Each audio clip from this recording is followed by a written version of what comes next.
Un nouveau rendez-vous dans le Grand Journal. Ils se retrouveront désormais tous les jeudis pour notre débat politique. Mathieu Slama, Simon Mauss, bonjour à tous les deux. Bonjour. Mathieu Slama, on vous connaît bien, vous êtes essayiste et vous intervenez avec nous depuis plusieurs saisons tous les jeudis. Simon Mauss, vous êtes le fondateur du média InPlus sur Instagram. Premier débat du jour, messieurs, les tensions entre Paris et Alger. Hier, le Premier ministre François Bayrou a annoncé, je cite, le réexamen de tous les accords entre les deux pays. Un ultimatum qui ne doit, ajoute-t-il, pas être perçu comme une escalade. Une annonce faite à l'occasion de la réunion hier du comité interministériel de contrôle de l'immigration. François Bayrou a-t-il eu raison, messieurs Mathieu et Simon, de mettre ces mots alors que l'émotion est toujours vive après l'attentat terroriste à Mulhouse samedi dernier, mené par un Algérien de 37 ans en situation irrégulière et sous le coup d'une obligation de quitter le territoire français. Attentat qui a fait un mort et 7 blessés. Mathieu, pour démarrer. François Bayrou a tort. Je trouve qu'on a une manière très presque néocoloniale de parler de l'Algérie, d'envisager notre rapport à l'Algérie. Cette diplomatie de l'agressivité, du coup de menton. C'est la France qui est agressive là Oui, absolument. Sur ce point-là, oui. Avec Bruno Retailleau qui ne cesse de parler de l'Algérie. Je trouve qu'il parle un peu trop de l'Algérie pour quelqu'un qui est ministre de l'Intérieur. Et surtout, je trouve qu'on a un rapport d'une agressivité assez étonnante vis-à-vis de l'Algérie. Je pense qu'on devrait avoir un peu plus d'humilité dans notre rapport à ce pays, en considérant aussi la dette qu'on a par rapport à ce pays, par rapport à la colonisation, par rapport au mal qu'on a fait à ce pays, par rapport à tout ce qu'on a quand même fait ces dernières décennies et surtout derniers siècles. Et donc je pense que cette diplomatie du coup de menton presque de néocolonial vis-à-vis de l'Algérie, non seulement elle est, je pense, moralement problématique, mais elle est aussi politiquement complètement absurde parce que je ne pense pas qu'elle aboutira à quoi que ce soit. Et j'aimerais juste ajouter une chose, je suis long, mais sur cette histoire d'attentats, etc., moi, je ne vois pas le rapport avec l'Algérie. Il s'agit d'un homme qui a commis un acte très grave, qui doit être jugé pour cela, et ça n'est pas lié à l'Algérie. Donc, je pense aussi que c'est important de parler des choses de manière concrète et rationnelle, sans tomber dans le bouc émissaire en permanence. Et évidemment, l'Algérie, c'est un bouc émissaire bien commun. Simon Mauss, agressivité, néocolonialisme, dette morale de la France. Partagez l'avis de Mathieu ? Pas du tout. Je pense que la France n'a pas de dette vis-à-vis de l'Algérie. Moi, je suis, pour le coup, favorable à ce qu'on supprime définitivement non seulement l'accord de 68 qui privilégie l'immigration algérienne sur les autres, mais je suis même, à mon sens, pour que la France mette un terme définitif à l'immigration venue de ce pays-là. Pour quelle raison ? Et ce, pour deux raisons principales. Juste venant de ce pays-là ? Pas seulement, mais à commencer par celui-là. C'est anticonstitutionnel, ça. C'est pas grave. Anticonstitutionnel. Eh ben, on change la constitution dans ce cas. D'accord. Et on viserait très spécifiquement l'Algérie. L'Algérie, à commencer par l'Algérie. Si on veut s'attaquer aujourd'hui à l'immigration en France, qui, à mon sens, est le premier défi historique du peuple français au XXIe siècle, il faut commencer par s'attaquer au premier poste de l'immigration. Et le premier poste de l'immigration, c'est l'Algérie. C'est l'origine la plus représentée parmi les immigrés. Et je parle là seulement des immigrés directs. Ça s'explique par l'histoire, pourrez-vous répondre, Quel est le Mathieu ? problème que ça pose, surtout ? Le problème Quel ça problème pose... que pose l'immigration Alors ça, c'est un autre débat et je serais très heureux de Alors, revenir restons sur l'Algérie et l'immigration juste d'origine finir la algérienne. deuxième chose, c'est que, de manière générale, il faut lutter contre l'immigration. Si on veut lutter contre l'immigration, il faut lutter contre le premier poste de l'immigration, à savoir Toutes l'Algérie. sortes d'immigration, par exemple l'immigration économique dont l'économie française a besoin. Oui, tout à fait, parce que l'économie, c'est l'argument derrière lequel ce sont en fait réfugiés, ceux qui ont favorisé une immigration qui aujourd'hui représente plus un coût culturel, démographique pour la France que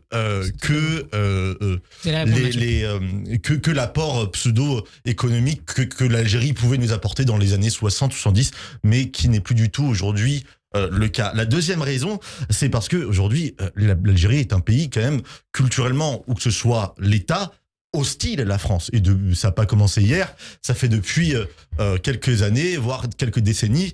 Et pour Monsieur Slama, c'est une hostilité qui se légitimerait par une dette que la France devrait en fait éternellement avoir à l'égard de l'Algérie. Moi, je considère pas que la France a une dette envers l'Algérie. Je considère, et d'ailleurs la preuve, c'est que si la France devait rougir de ce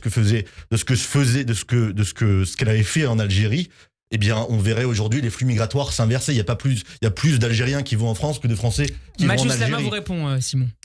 À la fois sur ce que propose. Je suis un peu étonné. Bon, la première chose, c'est dire que la France n'a pas à rougir de ce qu'elle a fait en Algérie. Je suis obligé de rappeler que je suis très choqué par ce propos. Je rappelle que la colonisation est un crime contre l'humanité. Donc la France a commis un crime contre l'humanité en Algérie, qu'il n'y a rien de bon qui est produit par un crime contre l'humanité, que la France est coupable de centaines de milliers. Elle n'a pas à rougir par rapport à l'Algérie. Tous les pays ont colonisé, à commencer par l'Algérie. Les Arabes ont colonisé les Berbères. Non, mais oui, à rougir comparativement. Simon, on laisse Mathieu, vous pourrez répondre juste après.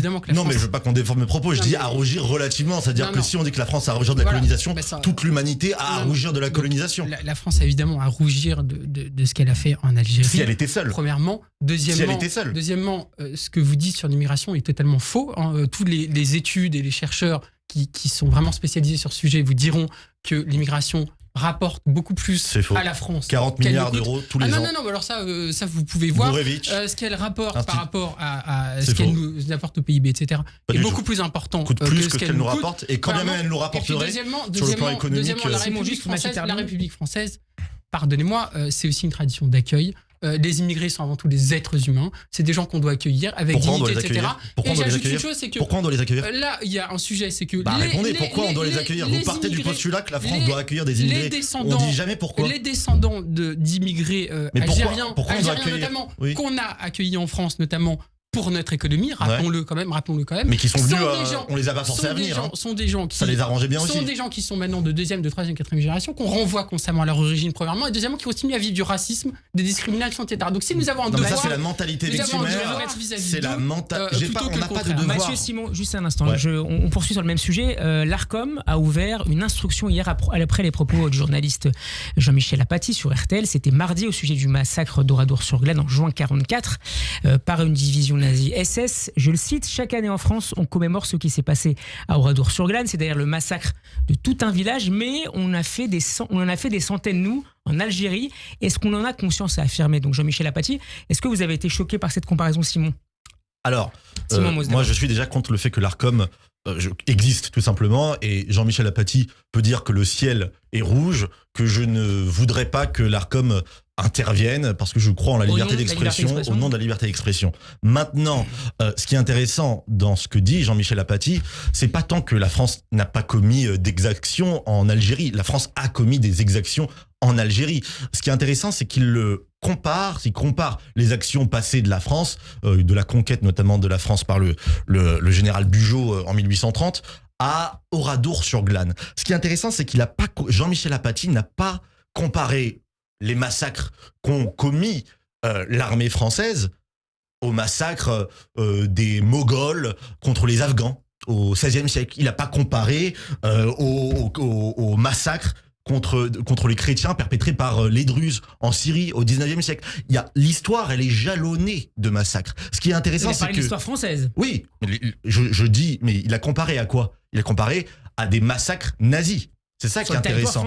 Sur le territoire français. Mais il a comparé, il y a eu d'autres massacres en France auxquels il n'a pas comparé les massacres que la France a commis en Algérie. La volonté derrière cette idée-là, c'était de diaboliser la France, plus qu'elle ne le mérite, puisque tous les pays ont un passé noir, tous les pays ont colonisé, tous les pays ont massacré. L'histoire humaine est faite de sang.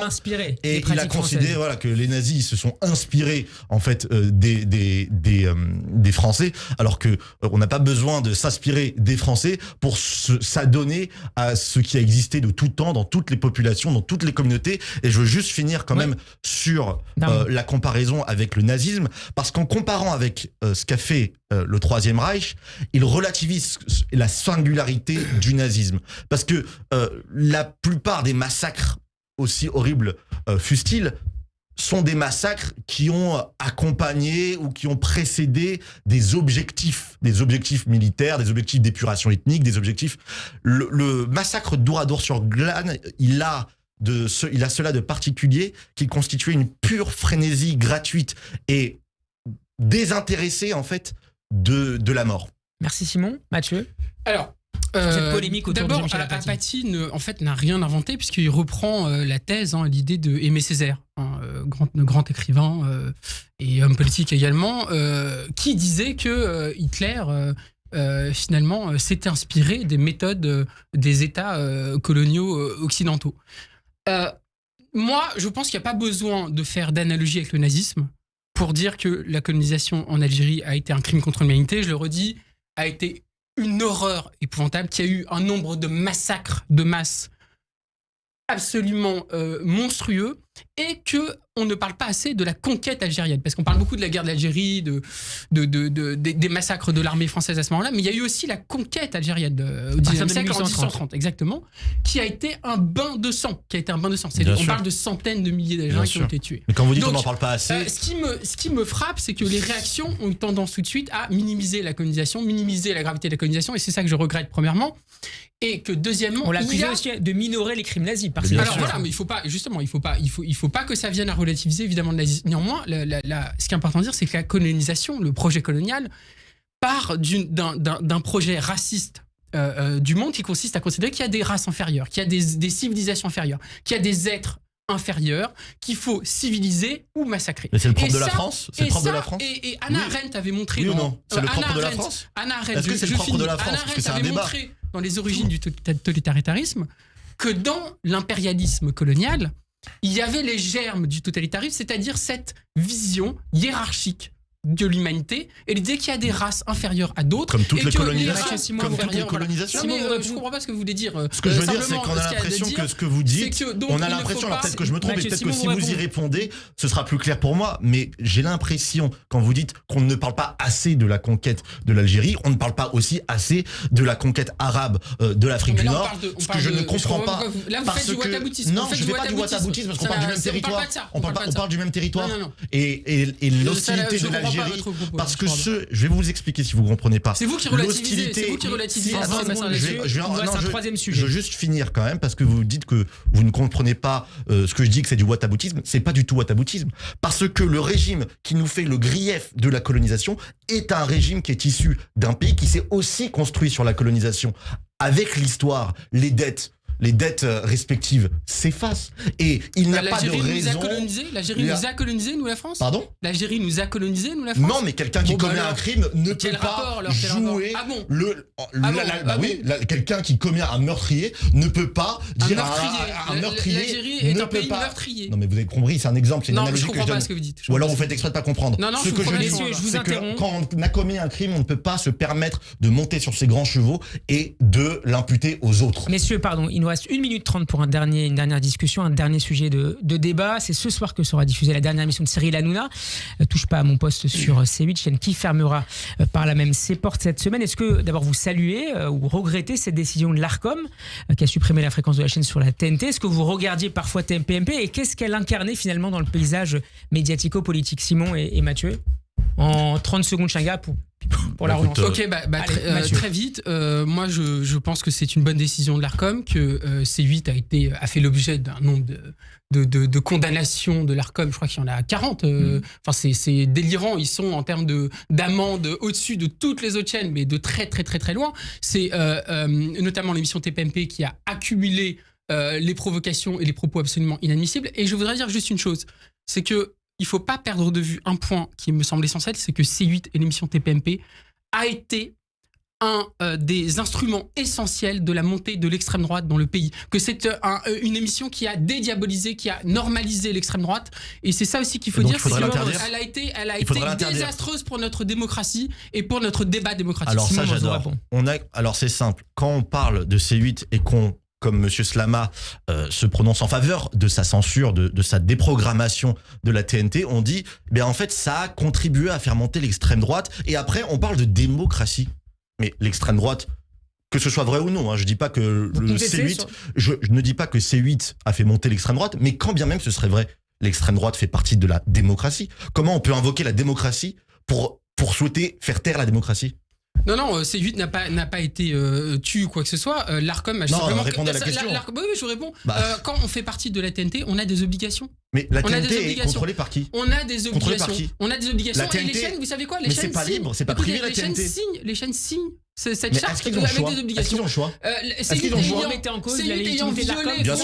Bien sûr, il faut supprimer l'Arcom, il faut privatiser les médias. Violer constamment ses obligations. Je suis désolé, l'Arcom a dit vous n'avez plus votre place à la TNT. Maintenant C8 aurait pu continuer. Et la concurrence sur quoi d'autre ? La TNT, il n'y a pas de concurrence puisque la TNT, c'est l'État. L'extrême droite ne sont pas des idées comme les autres, c'est des idées extrêmement dangereuses pour la démocratie. Merci à tous les deux. Ne vous empoignez pas. Vous vous retrouverez la semaine prochaine. Bon après-midi. Bon après-midi.